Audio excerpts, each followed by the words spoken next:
Hello everyone, it's Chris from Chris Aquatics here, and in today's video I'm going to be doing a bit of a fry tub thing that I've decided to do recently.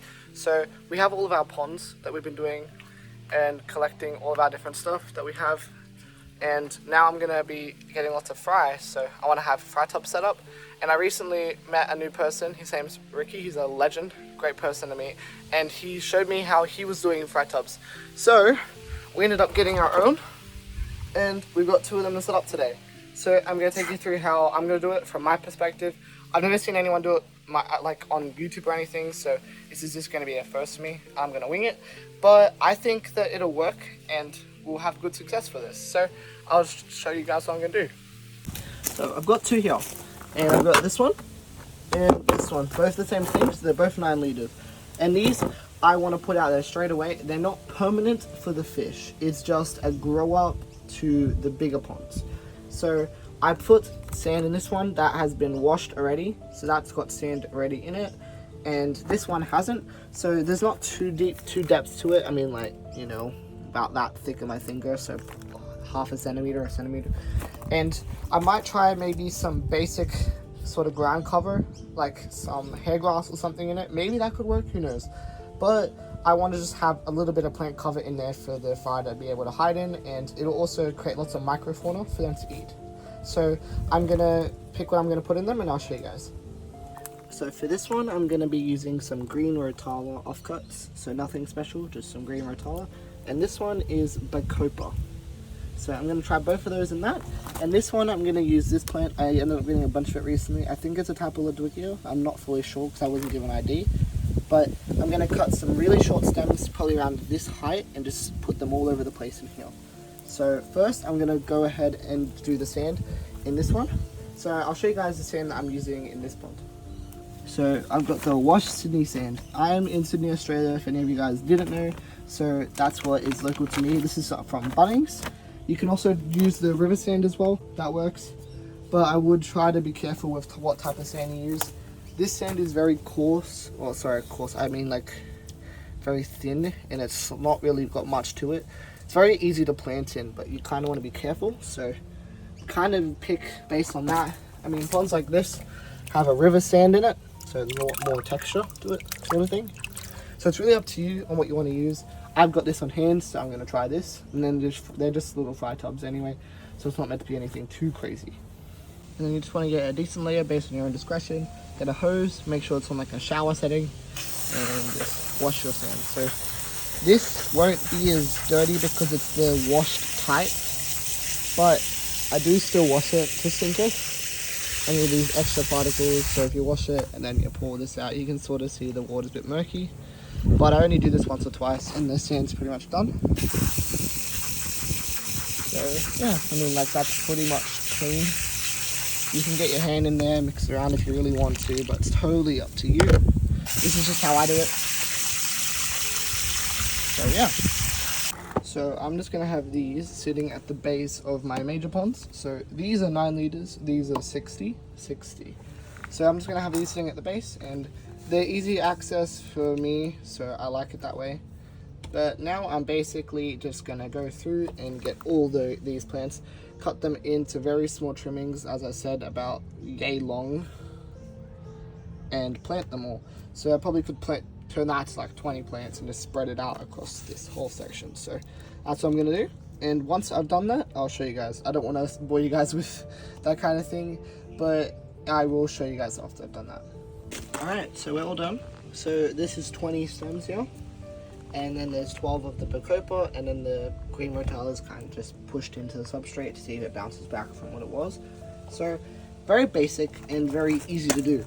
Now, if you're looking for stems to do this with, just look for someone online on Facebook preferably.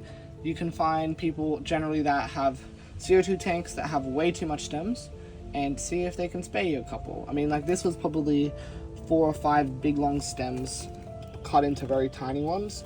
And now I'm basically just going to slowly fill up the water without disturbing the plants. And be very patient with this part so that you don't make a mess. Especially if you're going to uproot things, you don't want to do that either. So basically now I'm just going to fill everything up, and I'll come back once that's done. For the start, if you have a hose that has a shower setting like this, make sure that this cap is pushed all the way to the far side to the lowest temp, so lowest, that's full, and then you can sort of go lower with it, and then you want to just let it go. Be very patient with this part because you got plenty of time in the world and you don't want to make your life harder. So I'm very patient with it. I just let it slowly fill up. It's 9 liters, so it's not going to take forever, but you can slowly ramp this up a little bit. Just be very patient with it. Alright, both done. So minus the glare, it's pretty easy to see through. It's very clear water and it's not deep at all. It's very easy to feed the fry, maintain, and make sure that everything's going well. This is the kind of thing that I've wanted to do for a while. I'm definitely going to end up getting more than 2, and I'll continue them along, but it depends on what I can fit at this point. But this is pretty much done. All I need to do now is add some water conditioner, and I'm going to top it up with some Hygrosa floating plant. Now, why did I set up these tubs, you might ask? It's for my longfin Leopard Danio fry that I received yesterday. So I ended up getting these from a friend, and he had tons, so he gave me some that hatched from his batch, and there's hundreds in here, I'd say. You can see them all. Bit easier to focus. There you go. So you can see how many is just in here right now. I'm gonna be splitting this in half between the 2 tubs, and I'm gonna be seeing if I can grow these guys out to adult size. It'd be pretty cool if I can, so I wanted to make this video to show you guys how I'm going to do this with these guys here, and see how we go. And if you guys are curious, these tubs were $5 each, and the bag of sand was $10. And now we're all done. In 30 minutes, both of these have been set up. Quick and simple. I had everything on hand already, minus the 2 tubs I had to buy, which was $10, and the sand I already had, but that's another like $10. So it's totally up to you guys how you want to do something like this, but I think that it's perfect for fry, especially really small ones, and this should be able to house these guys for a little while. There's tons in here. I'm just trying to get to focus for you guys to see, so you can sort of see how many there are. I'd say there's more than 100 in between the 2 ponds, but it's a bit hard to film them because of how tiny they are. You can sort of see here. The kind of food these guys are going to eat is going to be like infusoria, so basically feeding them green water in a pipette. But you're basically trying to set up an ecosystem that funds itself. So just like I showed you guys with the white clouds, where I'm able to breed these guys and I only feed really the adults, and the babies have so much food to eat throughout the pond that you don't have to really feed them directly. You want to kind of do the same thing with these guys. Not when you first start off, when they first are born, but when you get like a couple weeks in, it's a lot easier. They're a lot more lenient too. So the best way to do it, in my opinion, everyone has their own opinion on how they want to do things, but I think that I like it this way. So if you guys want to give it to go this way, go ahead. You want to try to just culture green water too. So I'll show you an example of that for you guys. So you get a bucket. This is $1 from Bunnings.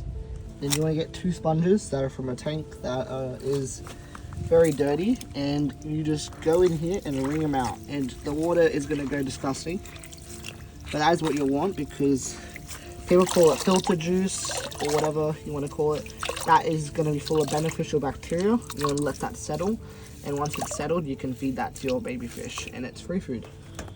So with the infusoria culture made up and both your ponds done, you're pretty much ready to just sit and wait.